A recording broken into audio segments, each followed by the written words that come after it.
সফরকারী জিম্বাবুয়ের বিপক্ষে দ্বিতীয় টি-20 ম্যাচেও বড় জয় পেয়েছে বাংলাদেশ ক্রিকেট দল। এই ম্যাচে আবারও দুর্দান্ত ব্যাটিং করেছে বাংলাদেশের ব্যাটসম্যানরা, বিশেষ করে তাওহিদ হৃদয়ের কথা বলতেই হয়।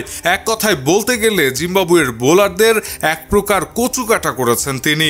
মিডল অর্ডারে ব্যাটিং করতে নেমে দলের বিপর্যয়ের সময়ে হাল ধরেছেন, এমনকি শেষ পর্যন্ত ব্যাটিং করে দলকে জিতিয়ে তারপরেই মাঠ ছেড়েছেন।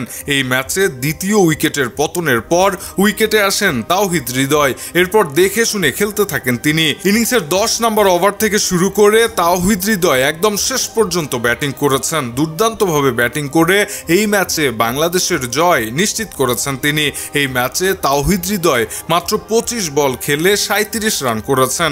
148 স্ট্রাইক রেটে ব্যাট করা তাওহিদ হৃদয় ছক্কা মেরেছেন অন্তত 2টি এবং 4 মেরেছেন 3টি।